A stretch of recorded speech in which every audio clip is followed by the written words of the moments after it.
students. All right. So we'll start with the peace chant. Sharing you the script. We can do it together. Om Sahana Bhavatu Sahano Bhunaktu Saha Viryam Karvavahai Tejasvinavadhitam Astu Ma Vitvishavahai. Om Shanti Shanti Shanti. Om, may the all-pervading spirit protect us. May the all-pervading spirit nourish us. May we work together with great energy. May our study be illuminating. May love and harmony dwell amongst us. Om, peace, peace, peace be unto all. So we are studying Katha Upanishad, one of the very popular Upanishads. And in our last class, I wanted to give you an idea about what the Upanishads are trying to talk about. All the Upanishads are pointing to one simple fact, that there is more to reality that meets our eyes. That is what they are saying. And what they are, I try to give a, I try to analyze everything from the point of psychology. And it appears to me, and also according to that transpersonal school of psychology, many of our problems are related to a narrow way of existing. And that mainly is about being too much, living too much a egocentric life. The problem is not an egocentric life. The problem is, what is this ego about? The ego is what I think myself to be. And Upanishad is telling that what we think ourselves to be is only a tiny part, only one part of what we really are. There is a huge transcendental dimension in all of us, which is potentially possible to access all the time, all the time. And actually, that is what all the mysticism are about, speaking about that transcendental dimension of being.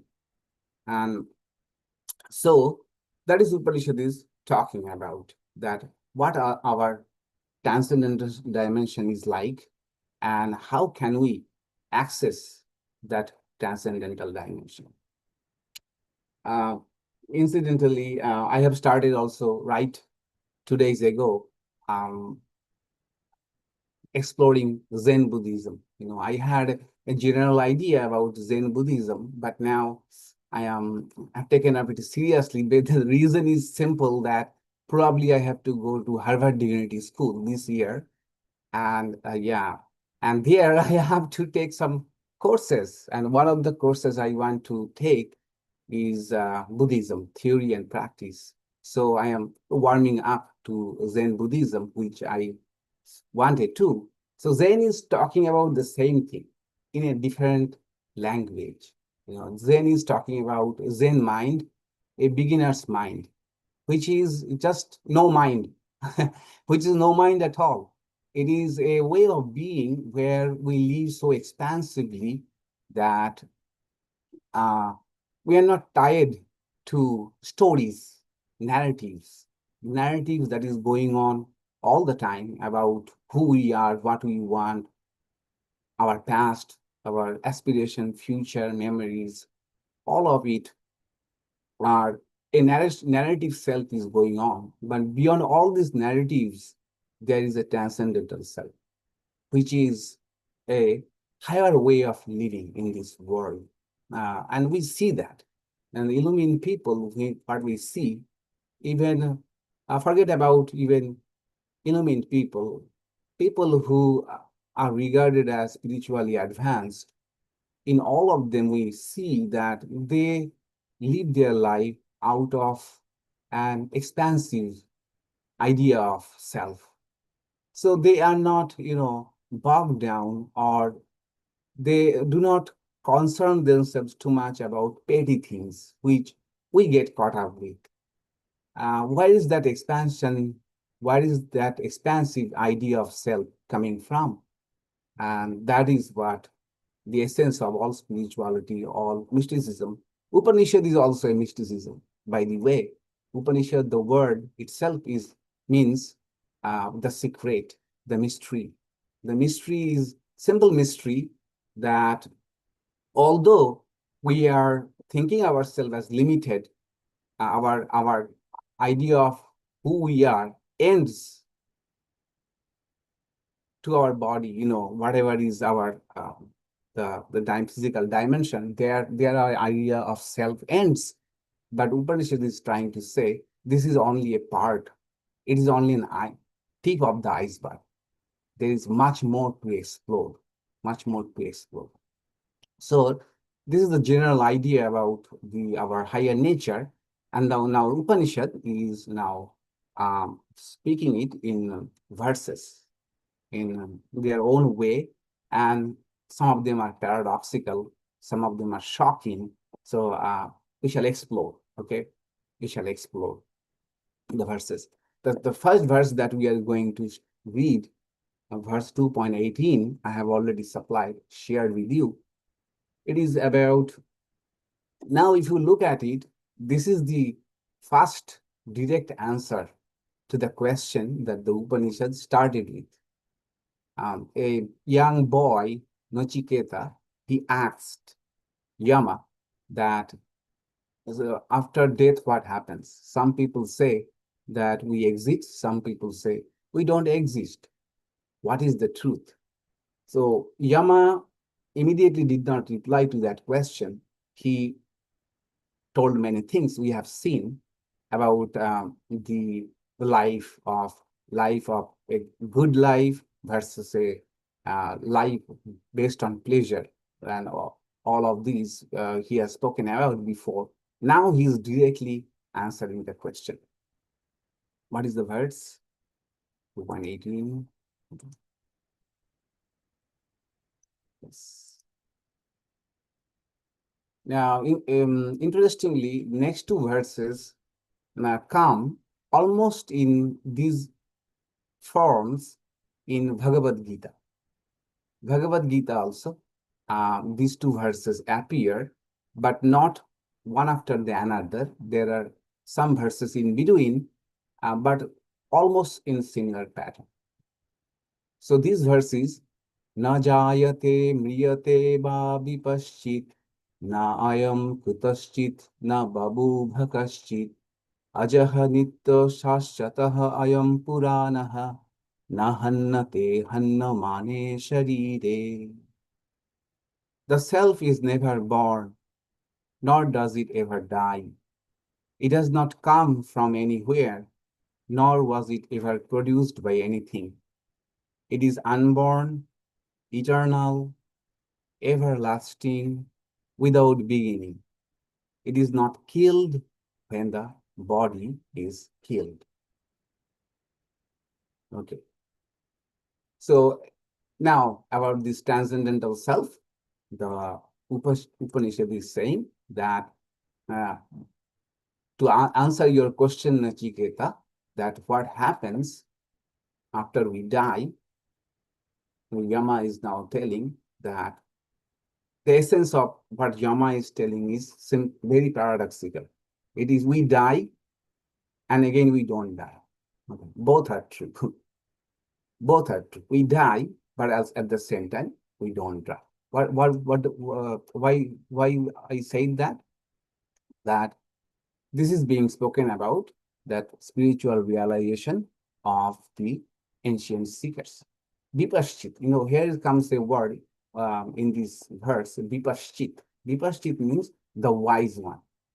Now, how do you interpret the word wise one? Upon that, the verse can take two different meanings. If we take the word vipaścit as wise ones, then the verse appears that the wise ones see that the Atma the real self does not die. Okay. And it has not come from anything. It is eternal. And even when the body is killed, it does not die. This is the direct realization of the vipaścit, that is, the wise ones, the illumined one. They feel it. They feel it. This is one way of interpreting the verse. Another meaning of the vipaścit is the wise one is that our transcendental self, the Atma itself, the transcendental dimension of our being, is what does not die, does not is not born from anything. Okay, both way it is correct. Both way it is correct that the intelligent one does not die, is not born, it is eternal. And also, it can be interpreted that the wise ones see that our true nature is undying, it is unborn, it is eternal. Okay, both ways it is true. I like the interpretation vipaścit. The wise ones see it.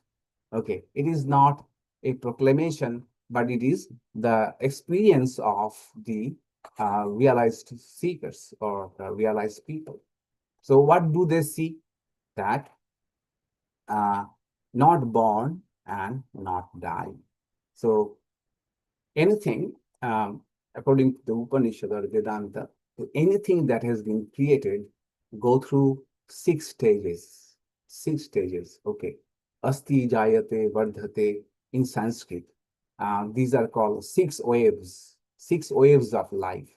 They come like urmi, shara urmi, 6 waves of life, or some people call it shadvikar, 6 types of changes that we are born, we exist, then we grow, and gradually we decline, then and we die.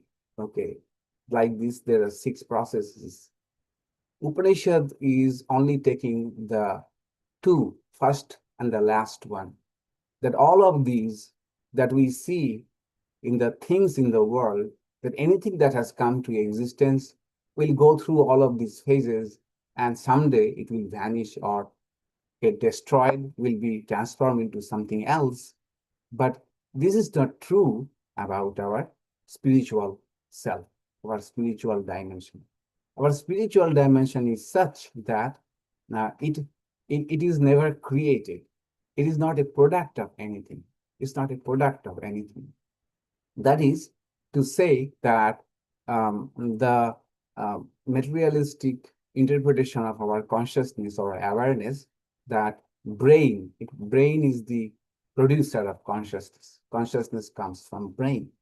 The Upanishad is speaking about something else. The consciousness is not from brain. It's not a biological property. It is something which already exists. It is called the field theory of consciousness. In modern consciousness studies, there are various theories, but this theory is also gaining momentum. The Dan Brown latest novel, thriller, The Secret of the Secret, speak about this theory, the field theory of consciousness. That is, consciousness is a fundamental field which exists, and our brain is kind of a receptor. It is like radio, which receives the signal, albeit improperly, imperfectly. So consciousness is not bored of something. It is always there. We are just accessing it through our brain. So when we die, our brain dies, memory goes away, everything is gone. But that transcendental self is not what dies. That remains. Because it is always there. It was always there. Okay, it is not my transcendental consciousness and which dies with myself. Because my transcendental consciousness, your transcendental consciousness, anyone else's transcendental consciousness are the one and the same. We are just pulling it from. Okay, we are just like manifesting that consciousness through our mind, brain, whatever. This is the Upanishadic standpoint that we are. It is the analogy would be like the electricity is flowing through bulbs or fans or different gadgets, but one gadget got destroyed. If a gadget is broken, if the bulb is broken, if the fan is broken, does it mean that electricity stops? Electricity continues to be, the medium stops. So in that way, Upanishad says that once we get a glimpse of our transcendental self, our spiritual dimension, we'll feel that that transcendental dimension of ours is always there. It won't, it won't, it won't go away from us anytime. So in that sense, we will not die. Our personal stories will stop. The movie will stop. One movie will go, another movie will come. The screen will continue to exist. The screen, the theater or the TV on which the movies are playing out, it will continue to exist. Okay. The TV was now functioning or being manifested through a particular web series, and it will exist. It will manifest through another web series. Web series will end, seasons will end, but the TV will continue.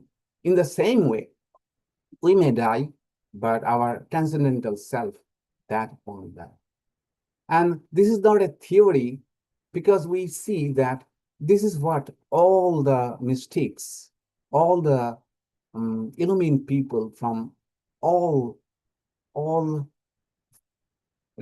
spiritual disciplines, all spiritual traditions, all of them speak about this immortal self, kingdom of heaven, or you may say the bodhisattva idea or nirvana. All of them speak about this, or transcendental reality, which won't die with the death of the body. Okay, so it cannot be proved. It cannot be proved. It is something that we have to, inquire, analyze, think about deeply about our transcendental dimension, and we have to experience to understand that really there is a dimension in us which does not die, which does not change, actually, does not change. It is always there, accessible in totality. Okay. This is the main idea of the verse. So,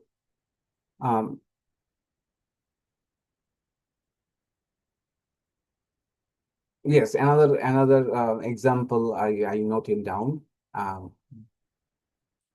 A, a device which was playing the music, that is gone, but music is not gone. The space for music still is there. Okay, it will be another uh, idea to give it. How do we get our mind around the idea? So the one method Vedanta says that look at your own inner life, inner life, that thoughts come and go, emotions come and go, moods come and go, memory comes and go, even our sense of identity changes. As we change, as we grow, our sense of who we are also is changing. But there is something behind all of this, which is the observer of all of it. Okay, who is observing all the changes that is happening with us, and which is also witnessing different thoughts are coming and going. But there is something who can observe all of the changes, and that is the ground of our reality, the background existence, which does not change. Okay, so yes, the body dies, our psychological story ends, but our transcendental dimension continues. And this transcendental dimension or pure consciousness was not born at some time. It was not born from anything else. It is a category in itself. It is a ever-existing category. Okay. I like that's why the Sankhya idea or yoga idea that there are fundamentally two realities. One is consciousness and content of consciousness. Okay. So consciousness is there, the eternal subject, and everything else that we see, including our mental states, our mind, our thought, our emotions, our memories, all are content of the consciousness.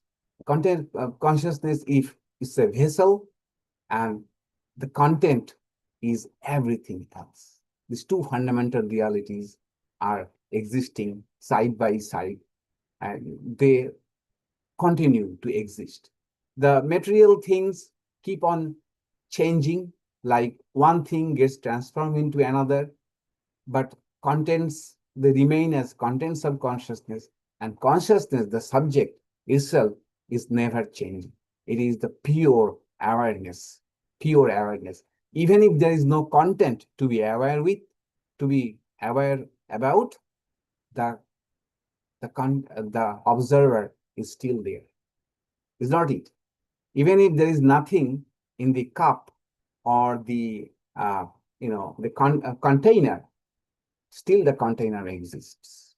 So even if our story has ended, and Mandukya says precisely the same thing, Mandukya Upanishad, that in our deep sleep, there is no content to be aware with. But there is still an observer, even in our deep sleep, which later on says that I slept so well, I did not know anything.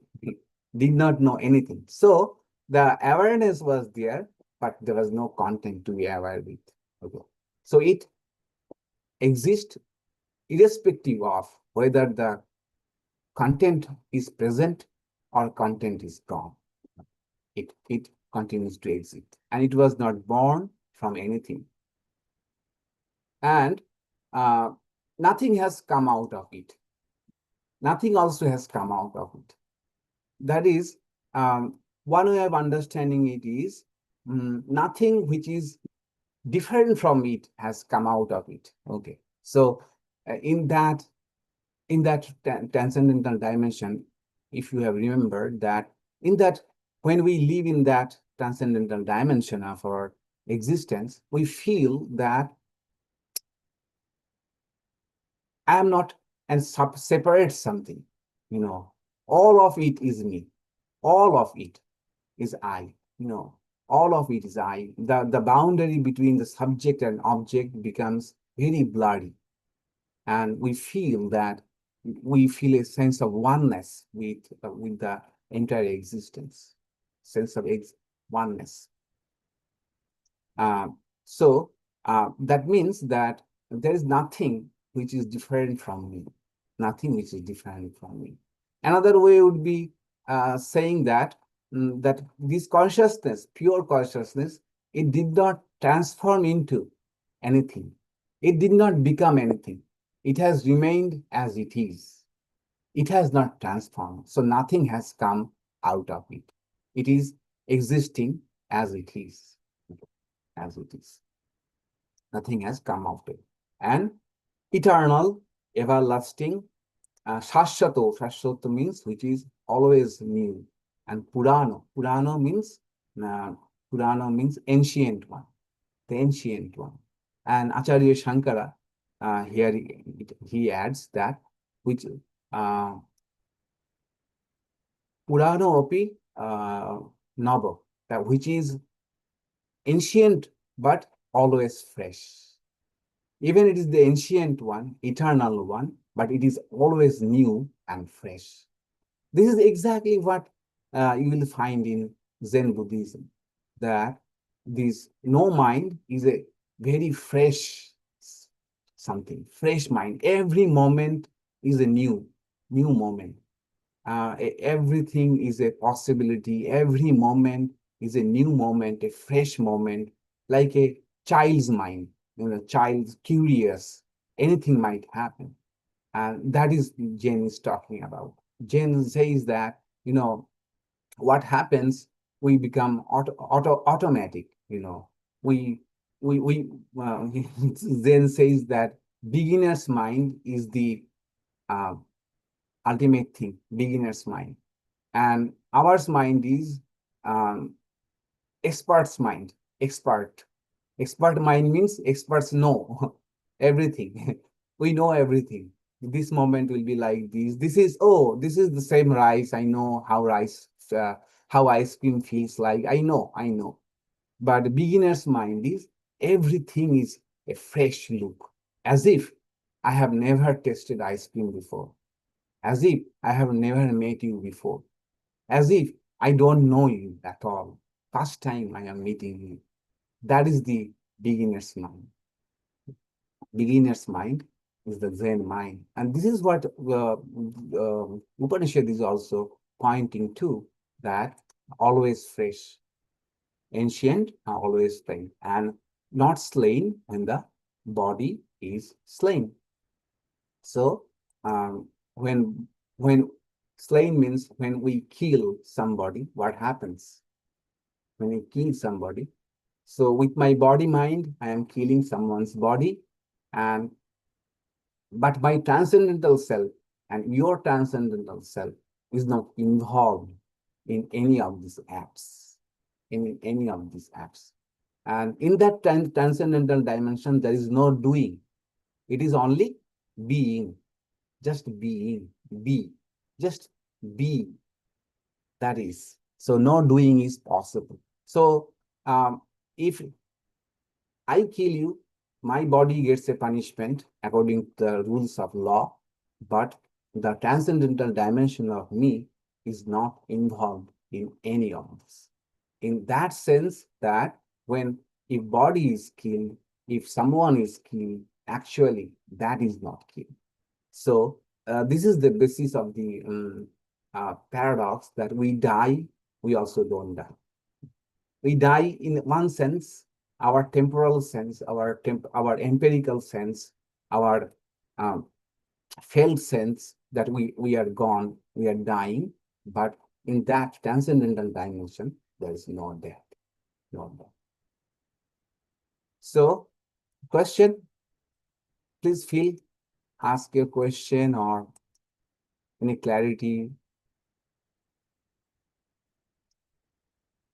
No question is a silly question. Okay.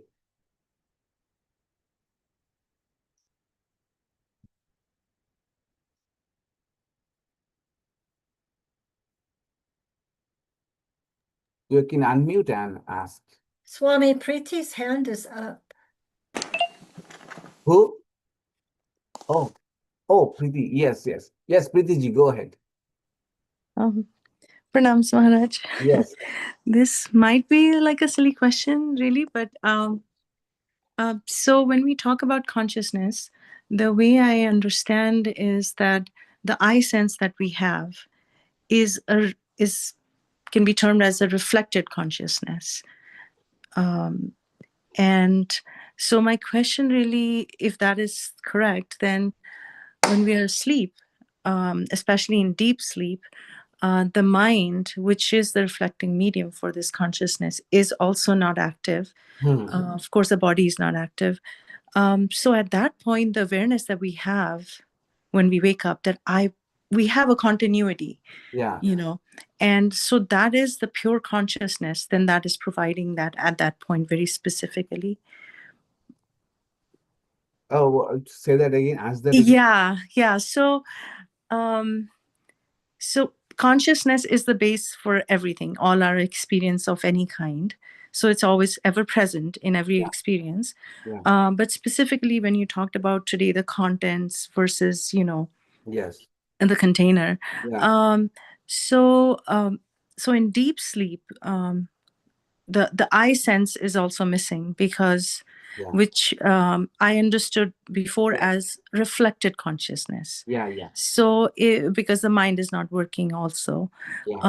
So at that point, it's not even the reflected consciousness. It's just pure consciousness that is Yeah. giving us that experience. Yeah. Okay. Yes, Yeah. absolutely. You have you actually pointed out to a wonderful fact. Sushupti, the deep sleep, they say that the closest we can come to awareness, closest, because awareness or pure consciousness was had only a very thin veil of not knowing anything, not knowing anything. There was nothing else in front of it, but at the same times, it was not aware of itself. It was not aware of itself. So the idea is, one way of saying is the goal of all of it is awareness being aware of itself.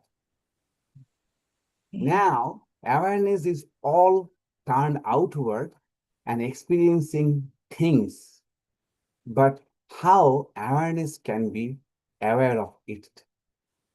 Okay, awareness, just aware of it. Does it help to understand? Yes, Maharaj. Yeah. It was just that switch that happens. That Yeah. from the Awareness, reflected to the pure. yeah. Awareness aware of itself. Okay. Yeah. That's beautiful. Yeah. Thank you so much. Yes.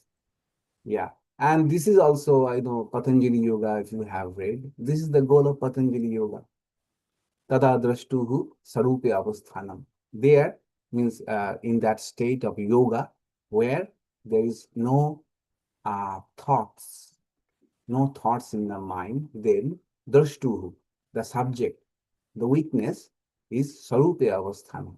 It is established in its true nature. And what happens at the other times? Vritti sarupam iti annatra. At other times, what is happening? At all the other times, the observer, the subject, takes the color of what is being presented in the mind. Whatever thoughts is coming in our mind, we are identifying with itself. Okay.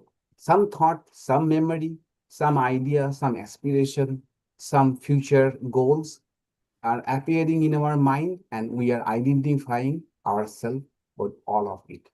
So yoga says that is the root of the problem. Identifying ourselves with only our thoughts, our ideas, all of the stories that we have is actually the real problem. And all of it will be solved when the observer, the subject, is established in its true nature. It is not disturbed by anything else.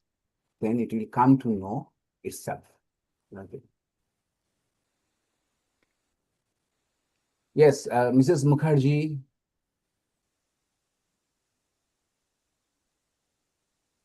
Yes, Maharaj. My question is almost like that only. I was thinking this transcendental dimension, Yes. which is beyond body, mind, and even the intellect also. So, the illumined people, when they are in their physical bodies, they understand this reality and they feel free. So, what is that state when we are living in this physical, our existence, and we have to go through all these things? Early in the morning, I get up. How I understand that? How I understand the observer? Who's the observer? I mean, is there any state or any feeling or any confidence like that? Yes, I. Whoa. What happens to her consciousness? The consciousness got blocked. Okay. Okay, we shall take her question when she comes back. Rick? Yes, am I up? Yes. Yes. First, before as you ask anything, first tell, is it a question or your insight? I don't know. Okay, What I'm go thinking ahead. of, what I'm thinking. Mrs. Mukherjee is back. Let's get Mrs. Mukherjee to finish before we start with Rick. Oh, okay. Okay, okay, Rick, hold on. Okay, yes, go ahead, Mrs. Mukherjee. You have to unmute. Now consciousness has lost the voice. Yes. Yeah, yes, Is it? Okay. yes. So that is my question. When throughout the day, all my work and like Thakur or our mother, they have understood and they have done their work. So how I can understand and how I can take the help to lead my physical activities and physical life. So my attitude, my dimensions of thinking can change. How it can help me? It cannot be a separate thing. That when my absolutely. body mind is not working, and then I understand. How can I make it more helpful for my mind, my understanding, so that I can do my work much more in a better way or in a, fruitful way. Absolutely. Yeah.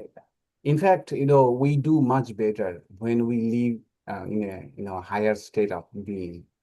Exactly. What happens is actually, if you look at yoga, karma yoga or Patanjali yoga or Zen, they say that do everything with full attention. Full attention. That is the way to be in your true state. But actually, what happens when we are doing something, but at the same time, there are a lot of other things going on. We are not fully Yeah. present. In most of the things, we are not fully present. So that's why if you look at the practices of Upanishad or Zen Buddhism or yoga, the first thing they say is to, be fully present. Be fully present whatever you are doing. Okay. This distraction, the different thoughts that are coming are actually obscuring that transcendental dimension. So the work is not hampering living into that transcendental dimension. What is hampering is lot of like murky water. The water is so murky that even the consciousness is there, it is not, transparently being reflected.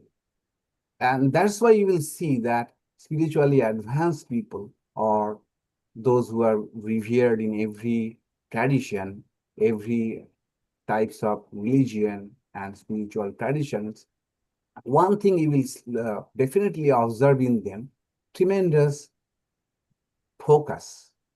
Or focus, it is not a focus like a video game focus or a flow kind of focus. This focus is more about being fully present in whatever they are doing. There is a story in the Zen circle that one practitioner came for the first time to practice Zen and asked the Zen master, "What should I do?" And he said, "This is a monastery, so they are self-sufficient people." He said, "Chop woods and bring water.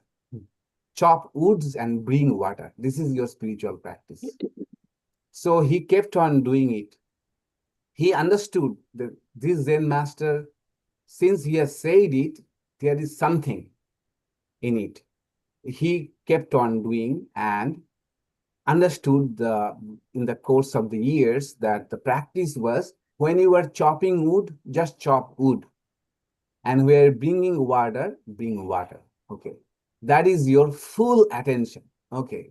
Should be your full attention. Actually, that is what living up to our full potential. Full potential. And what comes in between to live fully, you will see mental chatter. And what is the source of mental chatter? Our faulty identities, or not faulty identities, but our limited identities. Limit. All our chatter are related to identities or roles, or relationship, all of these, which are but incidental, which should not define all of us, the entirety of who I am.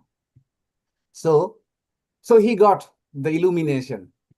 And then he asked the master, "Sir, now I have got the secret of Zen. Now what should I do? And what the master said, chop wood, bring water. Chop wood, bring water. Okay. So this is the point that to live spiritually, we don't have to do extraordinary things. Okay.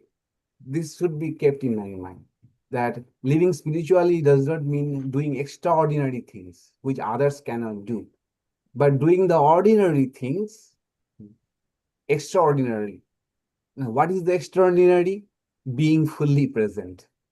Being fully present, When you add this presence to work, work becomes karma yoga.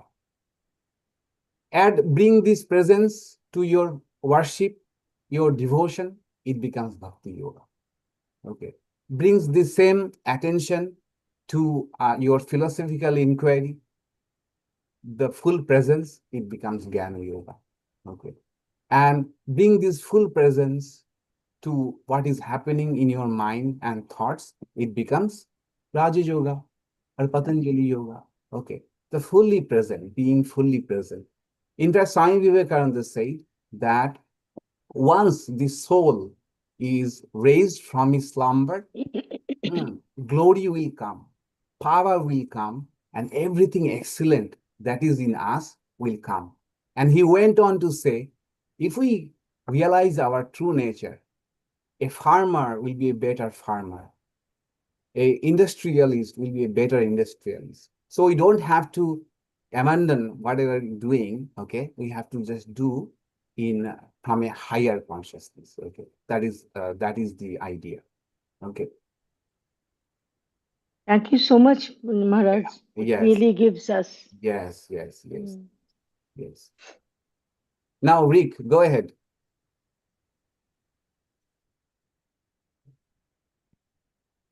Rick, are you conscious? Where did Rick go? Oh, Rick left. No, I think he is here, but he left the monitor, I think. Okay, Paul, Linda. Yeah. So like the Zen story of chop wood, carry water.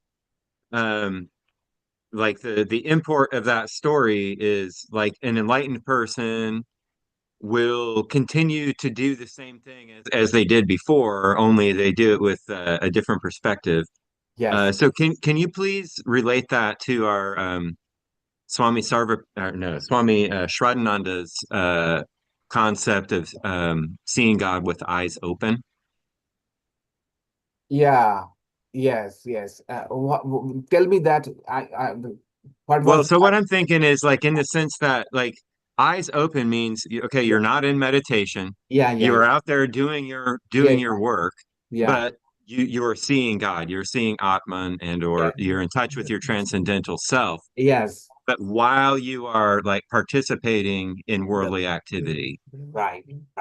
Absolutely. And also, Swami, I've had a question too, probably for the past 2 or maybe 3 classes about the connection between the Buddhist concept of a bodhisattva and the transcendental self of, Yeah. Vedanta, the Upanishads. Yeah. Is there a connection to that, or is that Yeah. like They all are pointing the same thing. Language is different, paradigms is different, tools are different, but all pointing to the same, our vast nature, vast nature. And how to live to our vast nature, that consciousness, that identity, different traditions, different practices are saying it different. Different. Yeah. Like Vedanta would say that try to,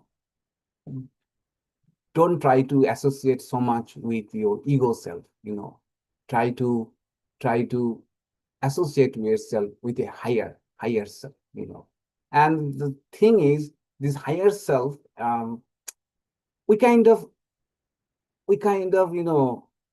like understand about it, that there is something in us which is beyond all of it.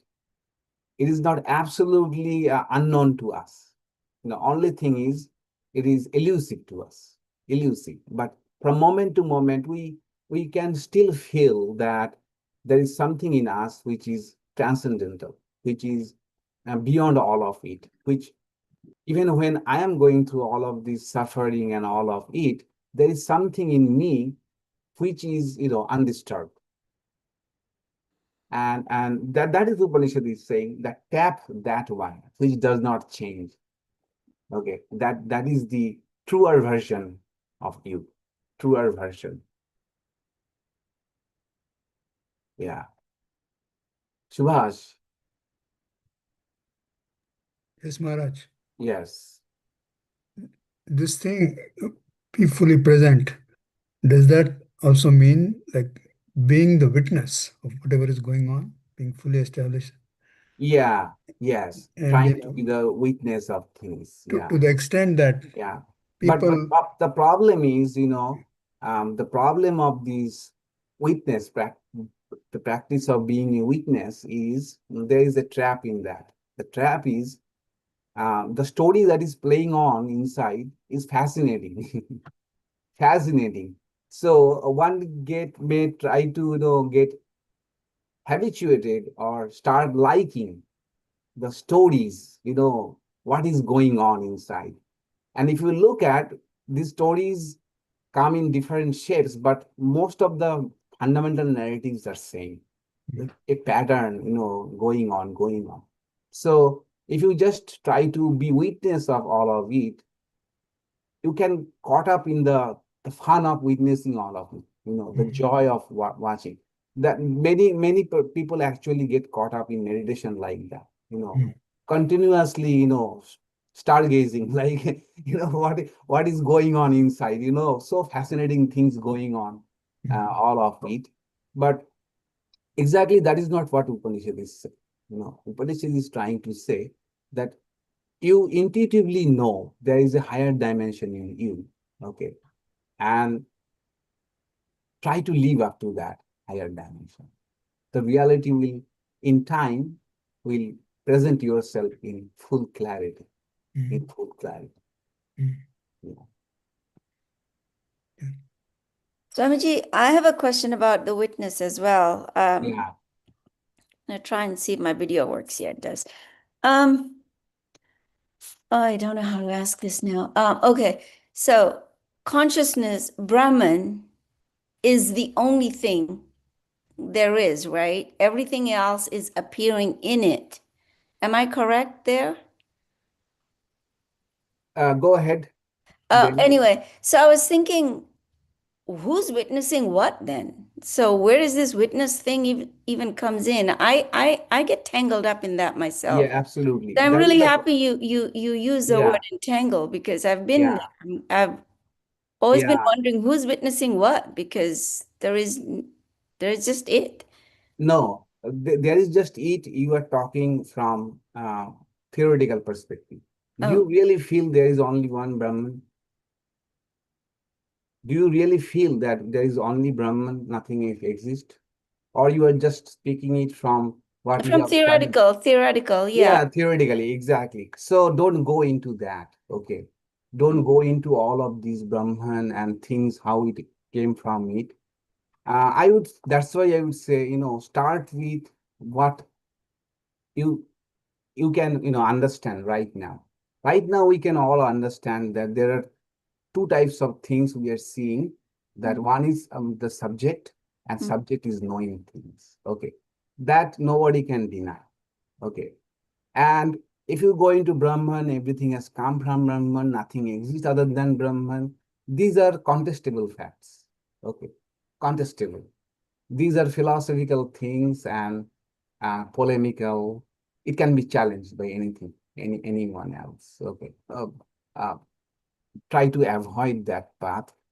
So now coming to your next question, now that we understand that there is something witness and something to be witness of, okay, this point is clear, right? That there is something in you which can witness what is happening in you, right? Today my mood is not good. It means that I am more than my mood. I can understand my mood is not good, so I am not entirely my mood, right? And I can also understand that I am happy today. I am not happy. I am sad today. That means I am not sad. I am not happy. A part of me is happy. A part of me is sad. And something is witnessing all of it. This all of us can probably agree to, right? There is no philosophy here, no scripture here needed. So the witness idea is also not a complete idea of our transcendental dimension. The transcendental dimension becomes a witness when there is something to be witnessed about. Okay. But it can be even without being a witness, because witness itself is also a upadhi, a name. And any name, any function actually limits us. Anything you give a name, you are a person, okay? And now it's already a limitation. The moment I said you are a person, I have already excluded you from every other species, right? Now, if I keep on giving other additions to your quality, like you are a Californian, so you became actually restricted more. Is not it? You were a person, now you become further restricted to Californians. These are called upadhis. Or what is the English for upadhi? Adjuncts? Adjunct, limiting adjuncts, limiting adjuncts. Actually, we think how many upadhis, how many degrees we can earn, how many, awards we can, the best performer, the best employee. We think these are great things. Actually, these are all actually limiting. All of them is actually limiting me. So witness, the idea that I am ultimately witness, this is also a limiting of that which is actually cannot be said in word. Okay. Witness, Upanishad will speak about witness and all. Why? Otherwise, we won't be able to hold any grip on the transcendental self. If you remember the idea that nothing actually can be said about the transcendental self. Nothing can be said about it. This is so ineffable. But these are the kind of, you may say, props or anchors or hooks where we can, with our limited mind, we can hook our mind into, the witness self. After that, we can go beyond even that. Okay. So it should be, if it is very clear what I am telling, then it means you have not understood it. Okay. If it is little bit, hazy, congratulations. Congratulations, it cannot be really reduced to, logic and very coherent something. This one thing I can tell. If our transcendental self, which is being spoken about, if it can be spoken very neatly, very succinctly, and very logically, then there is some problem in it. Okay. All of these logic and all of it are actually to help us, our limited mind, to think about something which is really unlimited.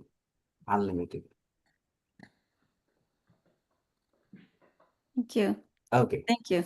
Sure. Thank you so much for asking the question. Yeah. So, Rick, Yes. So with I'll give you the last word. so the transcendental, these things that we cannot talk about, okay? That's why it says that's why it says words don't go there. Yeah. Words don't go there because in the transcendent there is no meaning. Yes. Meaning is a boundary. It Yes. is pure. What purity is it? It's awareness. Is that Yeah. true? Yes. Yes. Pure awareness. Pure. Okay, Pure. so now awareness pure, aware of itself. Yes. Yes. Yes. Itself. Okay. Yeah. Now, all of this, all of the manifest emerges from that. So it emerges from the unmanifest, imbued with the awareness. Hmm. What happens here, I'm speaking this just to clarify it in my own head. What happens here is that it becomes entangled in that which the awareness has become. Yes. But right there, the awareness, pure, has become aware of whatever it is. So the basic fundamental awareness is still present in the manifest experience Yes. because it underlies the whole thing. Yeah. So in our everyday experience of being aware, the unmanifest is present. Yes. So all the words, the Zen people have it, the Buddhist, or the Buddhist, whoever has, they have their own words. But the basic fundamental experience is the awareness. Yes. It's the awareness, Yes. unbounded, unfettered by meaning. Yes. Yes. So everything that has a meaning to it becomes Maya, Yes. Yes. and it cloaks it. Right. Right. Is that true? Yes. Yes. Absolutely, you are right. Have a good night. Yes. Absolutely right. Recently, where I read, I forgot that living in that dimension is no more, seeking meaning in life because it becomes living the life becomes the meaning, Why it is said? Because uh, basically they say that all of us human beings are trying to make meaning, what is the meaning of life? We're trying to find out what is the meaning, of all of it. And they say, try to find it out. Live your life and trying to finding out what is the meaning of life. Whatever meaning you will give to your life, that will be the meaning. There is no inherent meaning in it. And but Upanishad is saying that living in that, functioning from that level, is the meaning of all of it. Okay, there is no question of what is the meaning of all of it. In that sense, Richard, Rick, you are right. You are right. Okay, meaning and all of it is also still the purview of the relative. The relative. Yeah. Now, I would like to add one thing here. This is very important. This is the same thing, the same transcendental consciousness you can replace with your personal God. Personal God. Whatever form of God you like, that is the transcendental dimension of yes. Okay. Our vast nature is so vast that we cannot really wrap our mind around it. We need a solid something, a symbol, an image, a name, a deity to connect to. All of these are fine. All of these are fine. Because the transcendental awareness is not a dry something. It is full of love. Okay. And when we try to approach that transcendental dimension through the path of love, through unconditional love, then the same thing becomes devotion, bhakti, worship, all of it. Okay. So we should not have the idea that transcendental dimension means it will be a dry something. We shall become extremely detached from the whole world. There will be no compassion. Absolutely no. Absolutely no. The more we feel oneness with others, the more we feel that we are not this narrow self, automatically we'll see that unconditional love, unconditioning compassion for all is naturally flowing from within, flowing from within. And it is equally effective and also necessary that we approach the same transcendental dimension to the path of love, to God. Same thing, same. And I was thinking, I keep on thinking all of this all the time. I was thinking that, frankly speaking, that many of our problems are because of lack of unconditional love in our life. Okay, unconditional love. Always love comes with a price or condition that keeps us broken, actually. Like it gives the idea that I am worthy of love only because if I can do that. All of us actually aspire for unconditional love, where I will be loved for as I am. As I am, I will be loved the way I am, whatever I am. This is impossible to find in the world. It can come close to, some relationships, but unconditional love and presence is not possible in worldly life. It is not possible in our temporal plane. So it is very much important that we fill that gap, that brokenness that is deep within through an unconditional love. And bhakti is a great source of that, great source of that. Feelings, our feelings are so important, our emotions are so important. Actually, we are more a creature of feeling than thinking. So this feeling part should not be at all discarded. That's why I feel that both of these approaches are equally needed on daily basis, that we find a source of love. A personal love is, more cozy, warmth. There is a warmth. I can relate to someone. I know something about the person, the story, and their compassion, their love. I can relate to, I can connect to. And it's not that historic person I am relating to.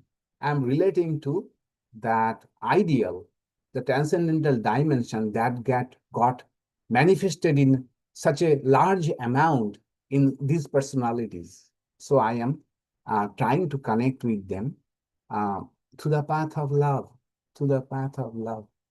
And this is very important. I believe that once we feel secure, securely loved, then our mind also will naturally feel expansive. Once the child feels secure, then what does the child try to do? Explore. Explore, that is, try to reach out. But if the child does not feel I am secure, it won't explore. It will remain restricted, remain more, body bound, more existence bound, more limited, fearful, and not, going out, exploring the world or expanding itself. In the same way, if our soul, deepest in our deepest soul, if we don't feel, the warmth of unconditional love, it is also difficult for us to expand, even, consciously, or in the terms of expanding our awareness or living into the dimension. Okay. So devotees don't feel disheartened about these verses. These verses are not talking about abandon your bhakti, abandon your spiritual practices, but have this idea behind that all of them are actually helping me to expand myself, expand my awareness of who I am, right?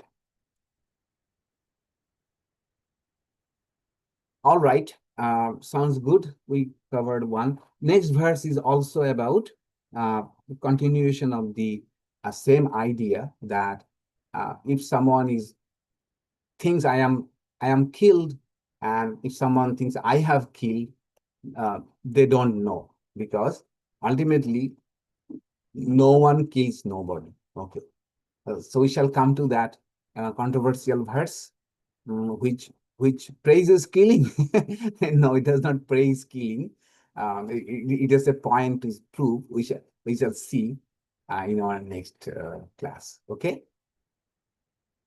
Anything you would like to add?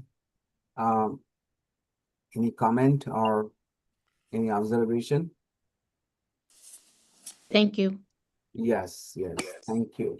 Swamiji, at some point, not today, I would like to hear more about